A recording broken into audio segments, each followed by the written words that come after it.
Hi everyone! Our itinerary is focused on grotesque art, an often overlooked art style and theme within Italy's history. What is grotesque art? The word grotesque comes from the Italian word grotesco, which means of the grotto. Grotesque art was first rediscovered all over the walls of Emperor Nero's Domus Aurea, the Golden House in Rome, dating back to the 1st century AD. The story goes that at the end of the 15th century, a young man fell into a hole and saw the painted grotto, the ruins of Domus Aurea.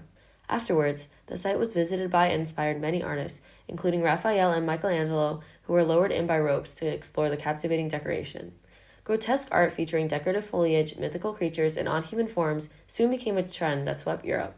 Our route, consisting of museums and park stops, takes us through Florence and continues north. Our first stop is Piazza della Santissima Annunziata, where there is the Fontane dei Mostri Marini, or the Fountains of the Marine Monsters. They're bronze fountains made by Pietro Tacca. They were commissioned for the Tuscan city Livorno, but the people of Florence enjoyed the fountains so much that they ended up staying in the SS Annunziata Square. They earned the nickname Fontana di Caciocco, which is a type of fish soup popular in Livorno. The city of Livorno commissioned and financed their own copies to be made during the Second World War. They're described as bizarre monster figures, making them interesting, grotesque sculptures. The figure is of two sea monsters on a basin that's decorated with a variety of other sea creatures and marine life. They're widely loved and mentioned in language guidebooks, travel literature, and scholarly texts. Our next stop is the Cathedral of Santa Maria del Fiore. On the side of the cathedral, there are 11 marble gargoyles and a 12th in the museum. There are a variety of different types of heads, all representing monsters and grotesque images. Some of these include caricatured heads, zoomorphic monsters, and animals. They have historical significance, being made to protect the building physically by collecting rainwater through their mouths and deflecting it from the building.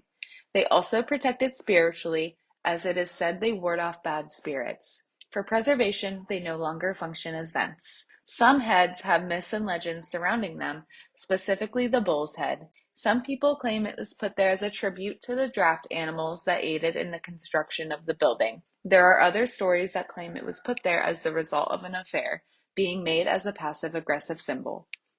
Now we are at the Bargello Museum. There's not much information on this piece online, but I personally remember viewing it a few months ago at the museum and remembering it fit our grotesque art topic well. It is positioned higher above, making it harder to see its details in person. It has a theme of mythology and supporting grotesque figures to fill in the space. Specifically, this is a Roman mythological narrative depicting Jupiter, also known as Zeus, and his lovers. Observing the piece, we can see hybrid human and animal creatures, real animals like birds, horses, and camels, and floral details. Throughout our stories involving Zeus as an animal alongside women. This piece is by Alessandro Allori, a leading Mannerist painter who worked in Florence for the Medici family and other patrons. We will see his name again at the next stop. This stop is the Uffizi Gallery. The ceilings of the corridors of the Florentine Gallery are decorated in a grotesque fresco series that was commissioned by Grand Duke Francesco I de' Medici in the late 16th century. The eastern first corridor was initially frescoed between 1579 and 1581 by Antonio Tempesta, and then by Alessandro Allori and his workshop. During this time, the gallery did not exist and was actually the offices of the Florentine Guild. The eastern part acted like a passageway for the noble family. The decorations continue for 46 bays, and in each section there is a focal point in the center that sets the theme. The focal point could include allegorical and symbolic figures from myths with distinct characteristics. The remaining space is filled up with a range of mythical creatures like dragons, sphinxes, harpies, and chimeras, creating obscure scenes. Across the many bays, there are symbols of the Medici family, which are the lily, ball, crown, and scepter, as well as depictions of the cosmos, main stars, deities, and representations of love and marriage. There is no end of creativity and iconography throughout the cycle of frescoes. Located on the top floor of the Uffizi Museum, the work Virgin and Child between St. Francis of Assisi and St. John the Evangelist, also known as Madonna of the Harpies, thanks to a misidentification. It brings forth the depiction of grotesque figures in this religious painting, created for the nuns of the Convent of St. Francis by Andrea del Sarto. It depicts St. John the Evangelist's apocalypse. Originally supposed to be Madonna and Child with two angels flanked by St. John the Evangelist and St. Bonaventure, Andrea del Sarto chose to go against that contract he made. Instead, he put harpies on the pedestal between the Virgin and Child. These monstrous beings with women heads and bellies representing breastplates are said to have emerged from the well of the abyss in a cloud of smoke, bringing torment to all human beings who not bear the tau, God's seal, on their foreheads. Monica Adultery, from the article Virgin and Child Between St. Francis of Assisi and St. John the Evangelist, published by the Uffizi Museum. These creatures, Greek mythological creatures, named harpies, are located on the bottom half of the work on the pedestal. Giorgio Vasari saw these pictures in 1550 and gave the name of Del Sorto's work as Madonna of the Harpies in his book Lives of the Artists. This misidentification by Vasari led most to believe that this was the name of the work rather than Del Tardo's signed title on the pedestal and dated back to 1517. The presence of these grotesque figures connect well with our topic. We see the rebirth of their usage in the Renaissance age, showcasing once more connection with the mythical past of ancient Rome they took inspiration from and the influence it holds on the artists of this time.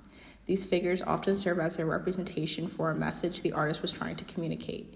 The harpies here have also been believed to be either sphinx or locusts, all of which are monstrous figures that connect with destruction in the art world. Here, in the context of this painting, the theory is that harpies represent the original sin. Author Savannah Cohen makes the observation, stating that the style in which the harpies are painted can be connected to eroticism and defiance against female decorum standard, both an expression of their sinfulness. Barely clothed in open legs, these female hybrid figures on the pedestal are a direct opposition to the religious lifestyle rules, and thus it being present in the covenant of nuns serves as a reminder of the sins they are standing against. Our next stop is at the Palazzo Vecchio. There are many grotesque frescoes on the ceiling and walls of the space. Cosimo de' Medici was an avid supporter and commissioner of the grotesque works. Giorgio Vasari had a leading role in the presence of these grotesques, along with Vasari's many apprentices. Francisco Salviati, Cristofano Giraldi, and Giovanni Stradano also worked heavily on these grotesque walls and ceilings. These images were inspired by Nero's Domus Aurea, or the Golden House, when these artifacts were rediscovered in the 15th century. Many of the subjects were also drawn from Roman myths and even ancient animals. Grotesque art at this time period was intertwined with natural and scientific elements. Outside of Palazzo Pitti in the Boboli Gardens is a set of Sierra stone statues on a raised plinth. Created during the 17th century in the range of years of 1617 to 1621, Romolo del Tata sculpted 3 deformed male figures, or karamoji, that had the job of performing in front of the court. This term was used to describe those who had some form of deformity and were then tasked to perform for the amusement of the high class. Depictions of karamoji were common during this time period. Drawings of karamoji humpbacked dwarves, which appeared as frequent subjects in Florentine drawings, Sandra Chen, Dwarves and Giants in the early modern caricature, published by Amsterdam University Press, but none were made in statue. Working for the Medici family, Del Taro was a sculptor that often produced animals. However, he wanted to challenge himself and create a different subject. Looking to Jacques Collot, who also worked in the Medici court, and taking inspiration from the engraving of Zanni masks, which are masks of the Commedia dell'arte made by Calet. Del Taro then produced these 3 grotesque figures that stand in the Boboli Gardens today.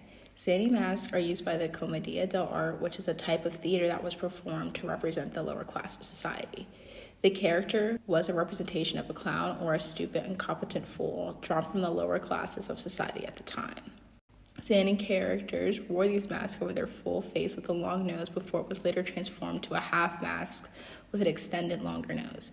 The longer the nose, the more stupid the character was supposed to be. Actors often wore costumes of the peasant class in addition to these masks, were hunched over and speaking in a foul language, often acting as proper societal norms and doing acrobatic performances. Overall, the Zanni character was used in a way to make fun of and exaggerate the defects and attitudes of those that stuck out from the aristocracy of society for comedic purposes. So to depict grotesque characters, it's not surprising that Del Taro drew inspiration from this aspect of Renaissance culture and incorporated it into his work. The next stop is the Apennine Colossus right outside of Florence in Valle, Italy. It was made in the late 1580s by Jean de Bologna. The statue stands 11 meters high. It was made from stone and plaster. Today, it embodies moss and greenery due to its exposure to the elements. There are 3 stories that are accessible within it and a fountain that is also present. The fountain is dedicated to Titus, a Greek goddess of the sea. The Apennine Colossus is a human representation of the Apennine Mountains. Jean de Boulogne is also known for his work surrounding gods and goddesses. Although this piece is loosely grotesque, it's a great example of how the idea was pushed and morphed into drastically different forms and types of art.